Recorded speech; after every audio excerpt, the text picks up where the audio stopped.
안녕하세요. 형광펜 성경과 함께하는 성경 공부. 오늘은 욥기 23장입니다. 욥이 대답하여 가로되 오늘도 내가 혹독히 원망하니 받는 재앙이 탄식보다 중함이라. 내가 어찌하면 하나님을 발견할 곳을 알까. 그리하면 그 보좌 앞에 나가서 그 앞에서 호소하며 변론할 말을 입에 채우겠다. 변백하다라는 게 변론하다 뭐 그런 거거든요. 하나님한테 직접 말하고 하나님께 직접 듣고 싶은 거예요. 더 이상 뭐 친구들에게 말해봤자 자기를 위로하기는커녕 네가 분명히 죄인이네 그런 말만 계속하고 있으니까. 저번 시간에도 대만 사람 엘리바스가 그런 식으로 얘기했거든요. 이제는 그 친구들하고 대화하고 싶지도 않고 하나님한테 좀 듣고 싶은 겁니다.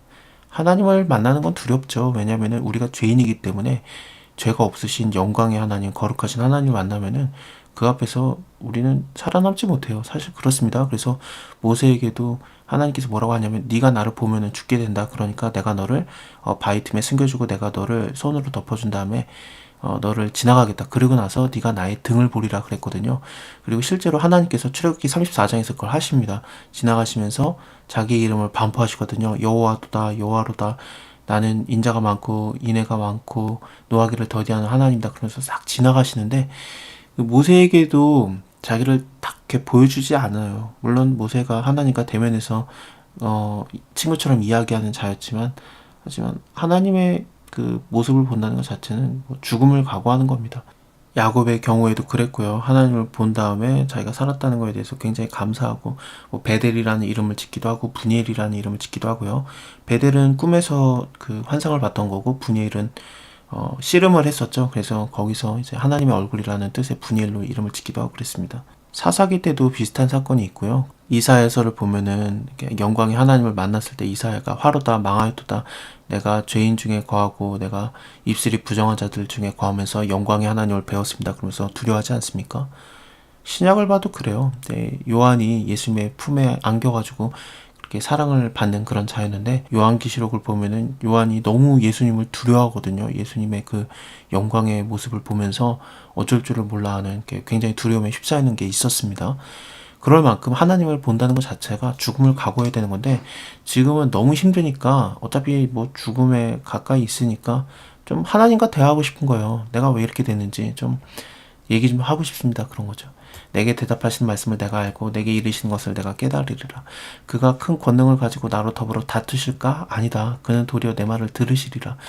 내 말을 듣다라는 게 단지 이렇게 귀 기울여 듣는 것뿐만 아니라 큰 권능으로 이제 나와 다투실까? 아니다. 도리어 나에게 힘을 주실 것이다. 그런 식으로도 해석이 가능합니다.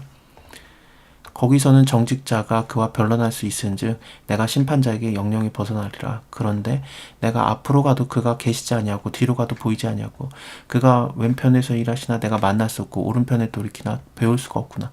하나님을 만나고 싶은데 도대체 만날 수가 없는 거예요. 물론 하나님은 영이시기 때문에 우리가 볼 수 없겠지만 근데 욥의 입장에서는 어쨌든 이제 내가 왜 이렇게 당해야 됩니까? 내가 이렇게 힘든 이유가 무엇입니까? 라고 하나님한테 좀 말하고 싶은데 근데 하나님을 찾을 수가 없다라는 그런 얘기인 것 같습니다. 나의 가는 길을 오직 그가 아시나니 그가 나를 단련한 후에는 내가 정금같이 나오리라. 원래 좀 더 그 매끄럽게 해석을 하면은 그가 나를 시험하셨으니 내가 정금과 같이 나오리라 그거예요. 나의 가는 길을 오직 그가 아시나니 그가 나를 시험하셨으니 내가 정금과 같이 나오리라. 이게 내가 하나님을 만날 수 있다라는 얘기예요. 그러니까 하나님이 나를 단련하셨으니까 내가 정금과 같이 되었다 그런 뜻이 아니라 하나님이 나를 시험에 봤지만 하지만 내가 아무런 잘못된 것이 없다. 하나님이 그걸 알고 계신다. 그러니까 내가 하나님한테 당당히 가서 변론할 수 있다. 그런 뜻입니다. 이게 굉장히 좀 도전적인 얘기예요. 사실은요. 네, 워낙에 유명한 구절이어가지고 찬양도 나오고 막 그렇잖아요. 저도 이거 되게 좋아하는 구절이기는 한데 여러분들이 보는 것처럼 여기에 뭐 반복되는 구절도 여기 하나도 없죠. 그래서 밑줄이라든지 뭐 색깔이 들어간 게 하나도 없어요. 그걸 보면은 강조 구절이 아니에요.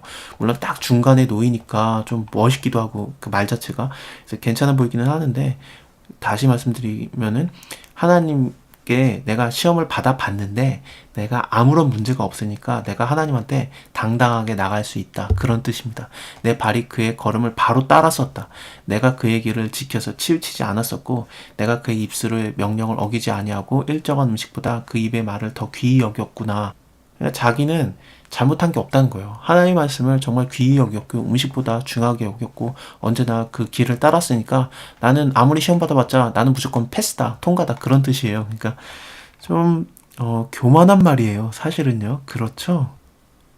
그는 뜻이 일정하시니 누가 돌이킬 수 있을까? 그 마음에 하고자 하는 것이 있으면 그것을 행하시나니 그런즉 내게 작정하신 것은 다 이루실 것이다. 이런 일이 그에게 많이 있느니라. 그러므로 내가 그의 앞에 서며 떨며 이를 생각하고 그를 두려워하는구나. 그러니까 하나님을 두려워하는데 어차피 나를 멸망시키려고 하는구나. 그것을 또 마음에 정하셨고 작정하셨구나. 그러니까 내가 두려워한다. 사실 나는 근데 잘못한 거 없다. 그런 뜻이에요. 하나님이 나로 낙심케 하시며 전능자가 나로 두렵게 하시나니 이는 어둠이 나를 끊지 않았고 흑암이 내 얼굴을 가리우지 않았습니다. 뭐 어둠이 이렇게 욥을 끊지 않았다, 죽이지 않았다 그런 뜻으로 보면 될 것 같고 흑암이 욥의 얼굴을 가리지 않았는데 왜 이렇게 낙심하는가? 이게 굉장히 비꼬는 말이에요. 어둠이 나를 끊지 않았고 그 다음에 흑암이 내 얼굴을 계속 가리고 있는데 이 정도면 죽었으면 좋겠는데 죽지도 못했다 그런 뜻이기도 합니다. 그러니까 나에게 잔뜩 두려움만 주고 어두움만 계속 주고 죽이지는 않고 있구나. 하나님은 나타나지도 않고 볼 수도 없구나. 내가 좀 하나님과 만나가지고 변론 좀 해야 되겠다. 그런 뜻이에요. 자, 다음에 욥의 말을 계속 이어서 보겠습니다. 감사합니다. 다음에 뵐게요.